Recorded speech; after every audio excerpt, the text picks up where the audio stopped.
जो बदशगुनी नहीं लेते होंगे। बदशगुनी को कैसे समझाऊं? बदफाल नहीं लेते होंगे। बदशगुनी समझते हैं आप?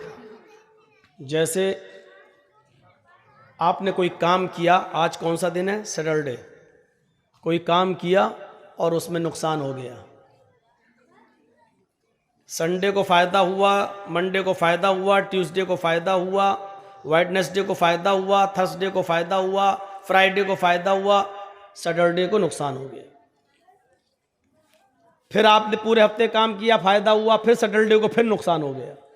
फिर पूरे हफ्ते काम किया, फ़ायदा हुआ, फिर सैटरडे फिर नुकसान हुआ। नहीं नहीं नहीं, ये सैटरडे का दिन बड़ा ख़राब दिन है, मनहूस दिन है। इस दिन हमारे नुकसान होता ही होता है। आज के बाद हम सैटरडे को काम ही नहीं करेंगे। अब हम सैटरडे को काम नहीं कर रहे हैं क्या सोच के कि नहीं नहीं, ये शनिचर का दिन, हफ्ते का दिन, सैटरडे का दिन ये हमारे लिए अच्छा नहीं है, नुकसान हो जाता है। ये है बदशगुनी। पूरे साल हम शादी करेंगे लेकिन मुहर्रम के महीने में शादी नहीं करेंगे। क्यों? मुहर्रम का महीना मातम का महीना, अगर मुहर्रम के महीने में शादी कर दी अपने बेटे या बेटी की तो घर में मातम ही मातम रहेगा। जबकि सबसे अच्छा महीना और बाबरकत महीना है वो, खैर बरकत के एतबार से देखा जाए रमज़ान का महीना छोड़िए, लेकिन इस्लाम का पहला महीना, और सारे अच्छे काम उसी महीने में हुए हैं। ज़मीन आसमान की तख्लीक और ये वो, अल्लाह ताला ने मूसा अलैहिस्सलाम को फ़िरौन के जुल्म से नजात भी दी तो मुहर्रम के महीने में ये तमाम चीज़ें हुई। लेकिन आदमी इस महीने के बारे में क्या सोचता? नहीं, मुहर्रम के महीने में हम शादी नहीं करेंगे। ये है बदशगुनी, बदफाल।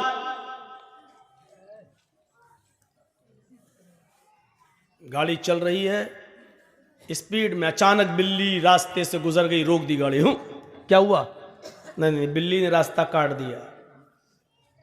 अरे इतने बड़े बड़े जुआरी, शराबी, कबाबी रास्ता काट रहे हैं, योगी मोदी सब रास्ते से गुजर रहे हैं तो रास्ता मनहूस नहीं हो रहा। बिल्ली बेचारी अल्लाह की मखलूक, बेकसूर जानवर, ये गुजर गया तो रास्ता रोक। नहीं, अरे गाड़ी रोकना थी तो इन मनहूस नेताओं के गुजरने पर रोकना चाहिए थी। कि अब तो पता नहीं सुबह सुबह किस नेता का चेहरा देख लिया, पता नहीं गाड़ी आगे बढ़ेगी कि नहीं बढ़ेगी।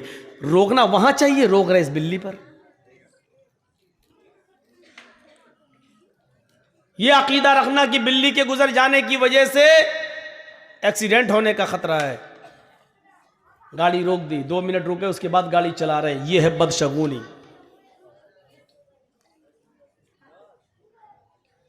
हाजी साहब हज करने जा रहे थे, रास्ते से वापस लौट आए। बीवी ने पूछा क्या हुआ? तो बिल्ली रास्ते से गुजर गई, अब हज नहीं होगा, लौट आए। यह है बदशगुनी। अरब के लोग जब कोई कारोबार करते थे, कोई बिजनेस करना चाहते थे तो एक चिड़िया पकड़ के उड़ाते थे। ऐसे चिड़िया पकड़ी और ऐसे छोड़ दिया। अगर वो दाहिनी तरफ गई, राइट साइड गई, तो कहते थे हमारा काम बन जाएगा, अच्छा बिजनेस होगा, कारोबार अच्छा होगा। और अगर वो बाएं तरफ भागी तो वो काम नहीं करते थे। नहीं नहीं नहीं नहीं नहीं, ये चिड़िया उल्टी तरफ बाएं तरफ गई है, अब तो हमारा कारोबार फेल हो जाए। नहीं नहीं नहीं, हम नहीं करेंगे बिजनेस, इस चिड़िया ने बता दिया कि हमें नुकसान हो। ये है बदशगुनी, ये है बदशगुनी।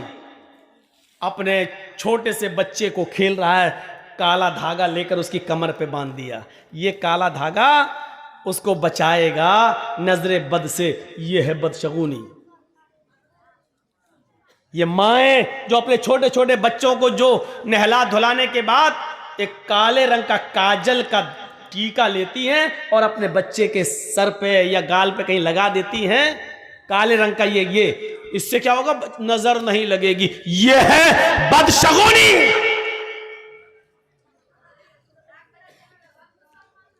माफ कीजिएगा, सिर्फ इतना सा काला टीका लगा देने से तुम ये समझती हो कि मेरे बच्चे पे नजर नहीं लगेगी। अरे इतना सा काला टीका क्या, पूरा चेहरा भी अगर तू काला कर देगी तब भी ये काला रंग उसका कुछ नहीं कर सकता है। अपने बच्चे को नजरे बद से बचाना है तो सिर्फ ये दुआ पढ़ो, अल्हम्दुलिल्लाहि रब्बिल आलमीन से वलज़्ज़ालीन आमीन, और उसके बाद में कुल औज़ु बिरब्बिल फलक और कुल औज़ु बिरब्बिन नास, ये पढ़कर अपने बच्चों पर दम करो 3 मरतबा सुबह और 3 मरतबा शाम। आपके बच्चे पर नजर नहीं लगेगी। ये काले टीके बंद करो।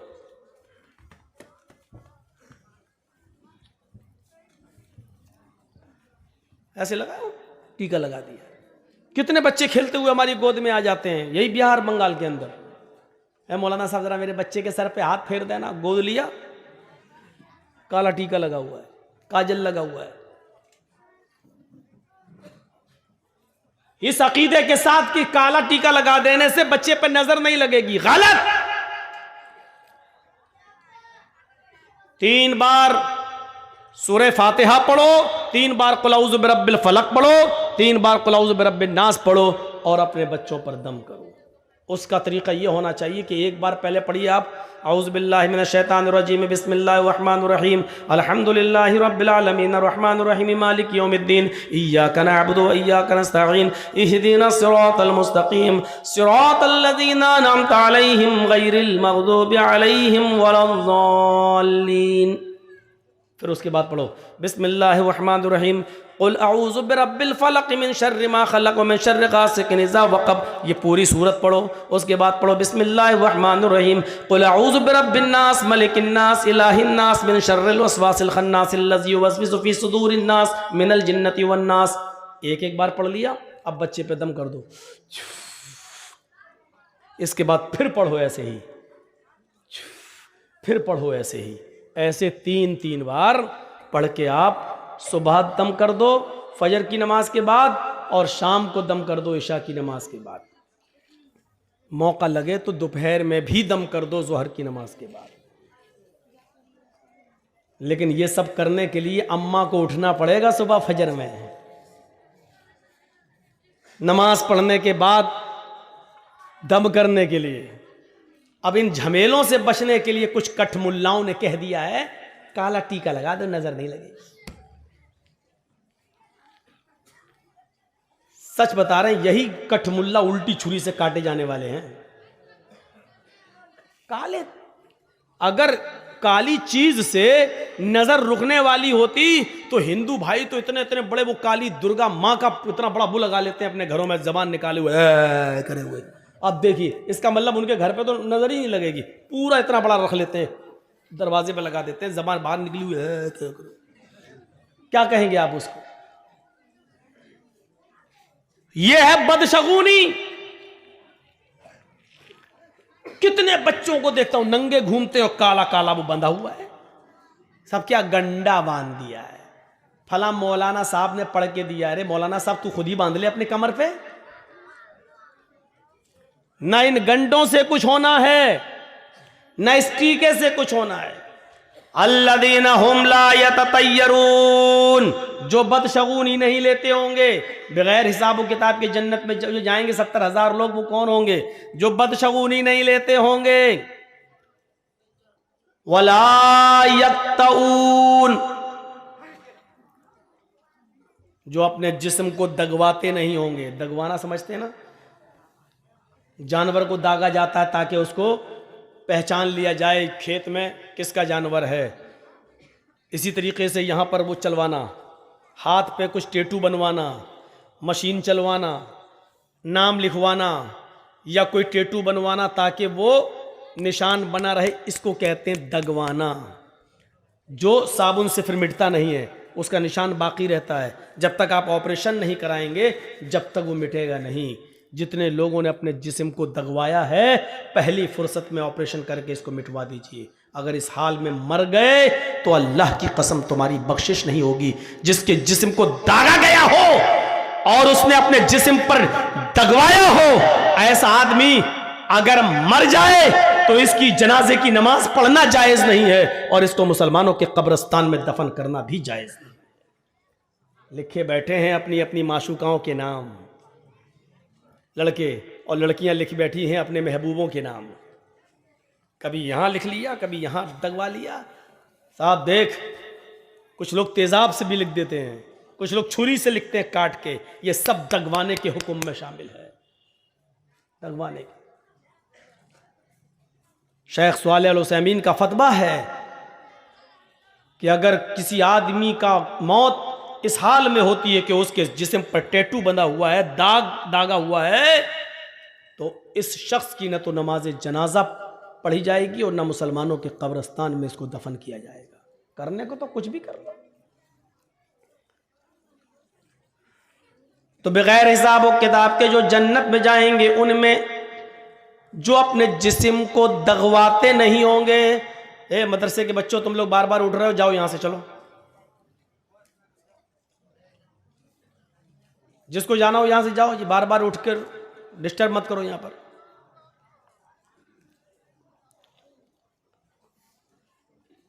अल्लज़ीना हुम ला यततय्यरून वला यक्तऊन, और जो अपने जिस्म को दगवाते नहीं होंगे। और तीसरी चीज सुन लीजिए, जो बगैर हिसाब और किताब के जो लोग जन्नत में जाएंगे उनमें तीसरी चीज क्या है? सही बुखारी की हदीस, अल्लाह के नबी फरमाते वला यस्तरकून, जो झाड़ फूक नहीं करते होंगे। बहुत साफ लफ्ज मौजूद है, कोई तशरीह करने की जरूरत नहीं है। जो झाड़ फूक नहीं कराते होंगे। मौलाना साहब बुखार आ गया, फूंक दो मेरे ऊपर। अब मौलाना जर्जी साहब बैठो, बैठ पढ़ रहे हैं, छू दम कर रहे हैं। एक बात याद रखिएगा, दम करना जायज है। मसला याद रखिएगा, किसी बीमार आदमी पर सूरह फातिहा पढ़ना, मुअव्वज़तैन पढ़कर दम करना, अल्लाहुम्मा शफ़ी अंत शाफ़ी ला शिफ़ा इल्ला शिफ़ाउ का शिफ़ा अल्ला युगादिरु सक़मन, ये दुआ पढ़कर दम करना जायज़ है।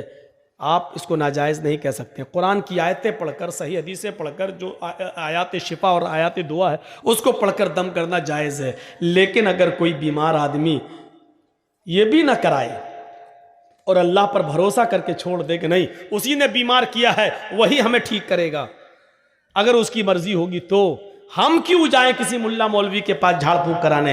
अगर वो अल्लाह पर तवक्कुल करके छोड़ देता है तो ये और ज्यादा बेहतर है। इसी को अल्लाह के नबी ने फरमाया वला यस्तरकून, जो झाड़ फूक नहीं करवाते होंगे। झाड़ फूक की आड़ में असल में बहुत बुरे बुरे अब काम हो रहे हैं।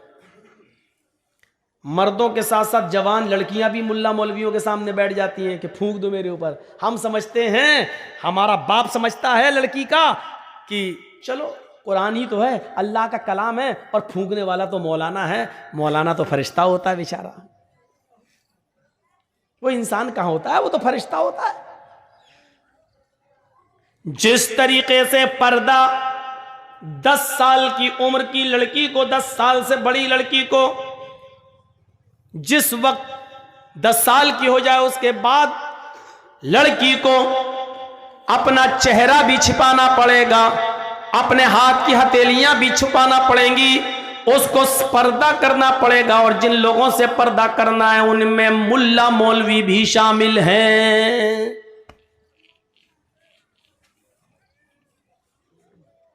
अब लड़की का बाप लड़की पर दम कर सकता है, लड़की का भाई लड़की पर दम कर सकता है, लड़की की मां लड़की पर दम कर सकती है, लड़की का शौहर लड़की पर दम कर सकता है। माफ कीजिएगा मौलाना जर्जीस, आपकी जवान बेटी पर दम नहीं कर सकते हैं सामने बिठाकर।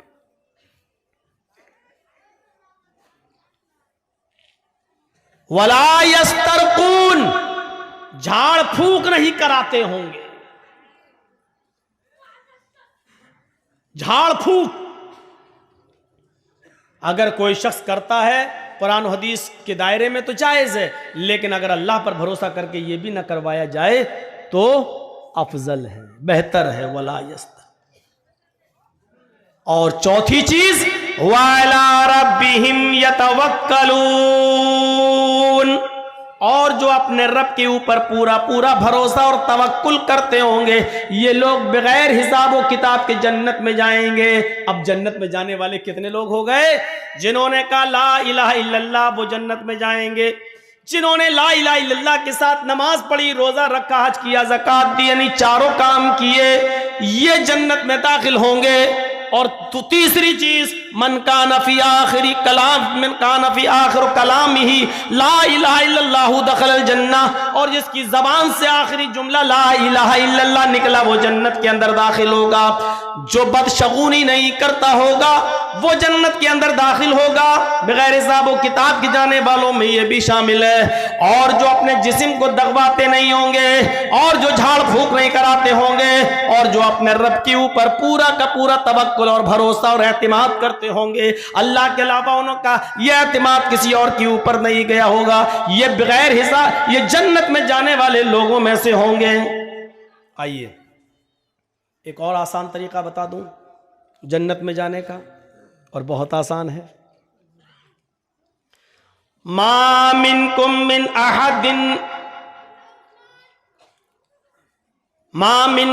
अहदिन यतवज़्ज़उ फयुहसिनुल वुज़ू सुम्मा यक़ूल अशहदु अल्ला इलाहा इल्लल्लाह व अशहदु अन्ना मुहम्मदन अब्दुहु व रसूलुहु इल्ला फुतिहत लहू अब्वाबुल जन्नतिस समानियतु। तुम में से जिसने वुजू बनाया, लीजिए, तुम में से जिसने वुजू बनाया, फयुहसिनुल वुज़ू, और अच्छी तरीके से वुजू बनाया। एक तो होता वुजू बनाना और एक होता है अच्छी तरीके से वुजू बनाना। वुजू बनाना क्या है? जैसे बिहार में एक जगह हम जलसे में गए तो जो टोटियाँ लगी थी मस्जिद में, नल जो लगे हुए थे, वहाँ बैठकर मैं वुजू बना रहा था। तो जमात खड़ी थी, बिहारी का एक आदमी बेचारा आया उसी गांव का, और मेरे पास आकर बैठ के वो भी वुजू बनाने लगा। और हमसे पूछता है कि मौलाना साहब हमें कितनी रकात हो गई? हमने कहा शायद 2 हो गई, 2 बची हैं। 2 हो गई कि हाँ, अब देखिए उसकी वुजू की अल्लाह, उसको दोनों मिल गई। और मैं जब तक वुजू बना के पहुंचा तो मेरी एक और छूट गई। बैठा तो निकल चुकी थी, 2 रह गई थी। पूछा कितनी मौलाना कितनी हो गई? हमने कहा 2 हो गई, शायद 2 रह गई। उसने इतनी जल्दी वुजू बनाया कि जो रह गई थी वो दोनों मिल गई। अब अल्लाह बेहतर जाने किसने वुजू बनाया कि क्या किया, ये वुजू नहीं है। कौन सा वुजू बनाने वाले को जन्नत मिल रही है? वुजू सीखिए क्या है। फयुहसिनुल वुजू, अच्छी तरीके से वुजू बनाना। अच्छी तरीके से वुजू क्या है? आप एक चुल्लू पानी लीजिए, जैसे नल पर बैठे तब भी, टोटी खोलिए, पानी लीजिए, टोटी बंद कर दीजिए, पानी ज्यादा जाया ना हो। 2 मुद पानी में अल्लाह के रसूल वुजू बना लेते थे। 4 मुद का 1 सा होता है, 4 मुद का 1 सा होता है, और 1 सा 2.5 किलो का होता है। कितने का? 2.5 किलो का, यानी 2.5 लीटर में का आधा करो तो कितना हुआ भाई? 2.5 किलो। ये 4 मुद है, 4 मुद का 1 सा, और 1 सा कितने का होता है? 2.5 किलो का। तो आधा सा यानी 4 में से 2 मुद, तो आधा सा यानी 2.5 किलो का आधा करिए तो कितना हुआ? 1.25 लीटर पानी में अल्लाह के रसूल वुजू बना लेते थे। सुन लीजिए, एक बाल्टी भरकर वुजू बनाने वालों, वुजू बनाने का सवाब तो मिलेगा, लेकिन 1 बाल्टी पानी जो खर्च कर दी इसका गुनाह भी पड़ेगा। तुम बचोगे नहीं। सोचिए,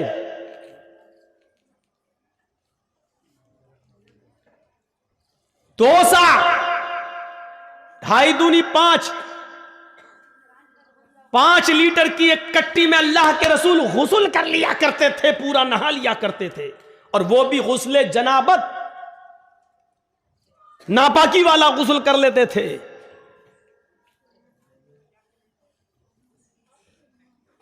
मौलाना साहब इतने में तो हमारे पैर भी नहीं धुलेंगे। गुस्ल खाने में जाते ही पहले हम टोटी खोल के अपना बाथरूम साफ करते हैं, उतना पानी तो हम गुस्ल खाने को साफ करने में लगा देते हैं। एक एक चीज का हिसाब होगा। पानी की कदर उनसे पूछो जिस मुल्कों में पानी बड़ी मुश्किल से मिलता है, उनसे पूछो पानी की कदर। उनसे पूछो। और राजस्थान के इलाके में जहां गर्मी बहुत पड़ती है और रेगिस्तानी इलाका है, उन लोगों से पूछो। पहाड़ी इलाकों पर जहां पानी पहुंचता नहीं है, उनसे पूछो पानी की कद्र। तो ये खोला, या लोटा है, पलटा, ये पानी लिया, अब इसको ऐसे मलिए, ये अच्छी तरीके से वुजू बनाना। ये हुआ? अभी नहीं हुआ। अब ये उंगलियां इसमें डालिए ऐसे, ये वाली उंगलियां इधर और ये वाली उंगलियां इधर, ये। फिर दूसरी बार लीजिए, फिर ऐसे कीजिए, फिर ऐसे करिए, फिर तीसरी बार पानी लीजिए, फिर ऐसे कीजिए। ये हुआ। अब आइए, फिर एक चुल्लू पानी लीजिए, आधा पानी मुंह में, आधा, और आधा बचे फिर नाक में चढ़ाइए। जिस हदीस में यह आया 3 बार कुल्ला करो, फिर 3 बार नाक में पानी डालो, बहुत ही मौजरत के साथ कहता हूं यह हदीस ज़ईफ है। एक ही चुल्लू पानी लेना है, आधा मुंह में। अब शुरू में थोड़ी सी आदत नहीं बनेगी, कभी पूरा ही चला जाएगा मुंह में, क्योंकि अभी यहां तक आदत नहीं है आपकी। आधा मुंह में और आधा नाक में। अब दाहिने हाथ की उंगली से दांतों को रगड़िए ऐसा, और बाएं हाथ के ये अंगूठा और ये वाली उंगली ये नाक में डालिए ऐसे, और उसके बाद नाक से निकालने के बाद जो आधा पानी मुंह में था उसका कुल्ला कीजिए, जो पानी मुंह में उसको नीचे डालिए, और ये अंगूठे से ये बाएं नाक का नथुना पकड़िए ऐसे, दबाइए, और नाक झाड़िए कस के। हम ज्यादा जोर से नहीं बोले करेंगे, नहीं तो पता चला यहां असली की यहीं टपक जाएगा। ऐसे करके झाड़िए, फिर इस उंगली से आप ये पकड़ के दबाइए ऐसे, फिर झाड़िए, और फिर दोनों हाथ से पकड़ के उसको साफ करिए। ईमानदारी के साथ बताइए, अभी तो पैर तक हम पहुंचे भी नहीं हैं। ईमानदारी के साथ बताइए, हाथ धुलने तक और कुल्ला और नाक में पानी डालने तक कितने लोग अमल करते हैं हमारी सोसाइटी और समाज में। इसका मतलब हमारा वुजू भी अभी सही नहीं है, नमाज का नंबर तो बहुत दूर में आएगा। अभी एक बार हुआ, ऐसे ही दोबारा फिर पानी लेना है, और फिर आधा मुंह में और आधा नाक में चढ़ाना है, और फिर वही दोहराना है। फिर तीसरी बार आधा मुंह में आधा नाक में, और फिर यही करना है। अब आया नंबर चेहरे का। अब